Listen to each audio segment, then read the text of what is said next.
El Pera daría para un programa aparte, Nosotros hemos seguido con los compañeros de Ana Rosa y en otras televisiones donde él ha estado sus maravillosos reportajes, claro, del que sabe del oficio, pero el Pera tuvo la inteligencia, la oportunidad, la sabiduría de, partiendo de ese mundo marginal, convertirse en otra persona absolutamente diferente. Yo creo que ustedes lo conocen perfectamente y saben que es el delincuente juvenil que acabó enseñando a la policía, prácticamente a la Guardia Civil, la conducción temeraria y bueno, la visión desde dentro.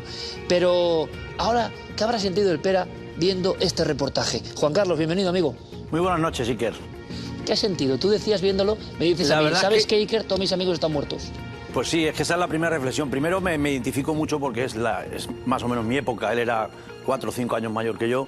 El tiempo era muy parecido, las fechorías que él hacía eran muy parecidas. Tenemos muchas similitudes, el perfil familiar también es muy parecido, pero siento momentos dulces y momentos amargos. Veo ahí y se me pone la carne del vello de punta porque digo, madre mía, estoy aquí, hoy aquí, porque di el salto al otro lado de la barrera y vi súper retirarme a tiempo, pero si no... En el mejor de los casos está en el cementerio. Todos mis compañeros de fechorías, de la banda mía, porque en esa época se llevaba mucho lo de las bandas, la banda del Jaro, la banda del Pera...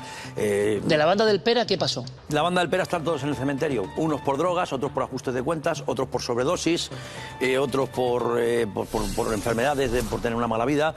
Sobre todo, la que dio muy fuerte esos años y que hizo una limpieza grandísima fue la droga, la heroína. La heroína mató, y el delincuente profesional o el que robaba por tener un estatus o tener cosas que a lo mejor no te podías permitir, ya los robos eran por necesidad, porque estabas enganchado a la heroína.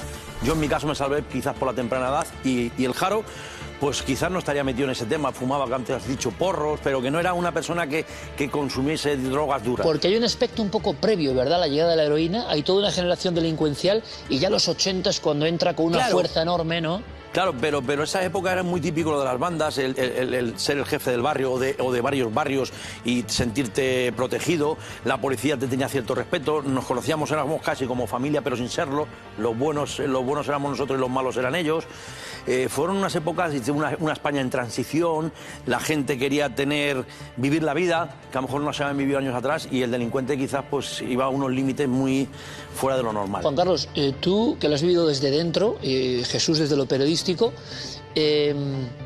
había todo tipo de acciones que nos parecen de película, incluso las películas no exageraban mucho, pero tú hay una cosa que es interesante, por lo menos para mí, nunca jamás has dado heroicidad, como algunas películas hicieron, a estos individuos que eran delincuentes, tú lo conoces desde dentro, y el gran error quizá de toda una generación es haber visto en el cine estas hazañas y querer imitarlas. Claro, vamos a ver, esa etapa, el cine kinky tuvo una etapa muy fuerte, eran número 1 en taquillas, sí. Y bueno, pues yo mismamente, yo iba a ver Perros Callejeros, yo iba a ver Lute, yo iba a ver muchas películas porque me llamaban la atención, porque yo me veía reflejado, veías que eran... podía ser como él, como ellos, y bueno, pues te intentaba reflejar, y bueno, pues yo cuando salía del cine digo, yo que tengo aquí el coche en la puerta aparcado, el R5 que he robado, y te ibas con tu R5 y no pasaba nada. Eran ídolos, esas películas quizás hicieron un poco mal, hicieron daño, y los ídolos eran ídolos con pie de barro, que en la mayoría de los casos acabaron en el cementerio. La película que se hizo sobre mi vida, Volando Voy, es una película con mensaje, una película en la que transmites un inicio de un niño que empieza muy mal y que al final su vida termina bien, se reinserta, se restablece en la sociedad. Mi caso es diferente, pero esas películas sí que fueron muy populares. Oye, Juan Carlos, antes de hablar con Jesús de su investigación concreta sobre el Jaro, que ha reabierto la espita 40 años después, claro, la sensación es que había una movilidad tremenda, había inseguridad ciudadana, había diferentes bandas. Sí. Había peleas entre bandas, imagino, por territorios. Claro que sí, por supuesto. Había por territorios y había incluso hasta por el reparto de cuando dabas un palo en un gran establecimiento o en un banco, unos creían que tenían más derecho a más cantidades. Sí que había zonas en las que tú efectivamente te venías a Madrid hacia el barrio de San Martín y te venías a ese barrio y en ese barrio, cuidado con la banda del Jaro.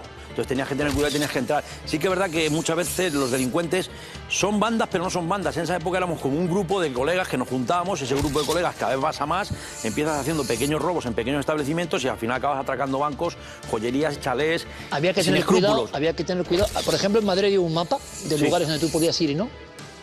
No había un mapa, pero sí que había un código, sin ser un código, pero había lo que te acabo de decir, que a la zona de Chamartín no se iba porque el Jaro mandaba a la zona de Chamartín. ¿A qué sitios no ibas, Juan Carlos? A Toledo, por ejemplo. En Toledo había una familia gitana también bastante potente, que si tú le ibas y les quitabas la comida, entre comillas, pues después volvían... Mafias, ¿no? Mafias, se vengaban. O tenías que corresponderles dándoles parte de lo que tú habías cogido. Entonces a lo mejor no pasaba nada. Habían unos códigos que eran diferentes. Era otro tipo de delincuencia. Era una delincuencia, lo he dicho, la España que estaba transformándose tan rápidamente, modernizándose, llegando gente de todos los puntos de España a Madrid. Era un sitio donde tú te creías que eras libre. Y además, en el caso del Jaro, y volviendo al Jaro, o en el caso mío, éramos menores de edad. Y la justicia en ese momento no era tan dura. Entrabas por una puerta y salías por otra. Ahora me cuentas eso, porque eso sí que es un material muy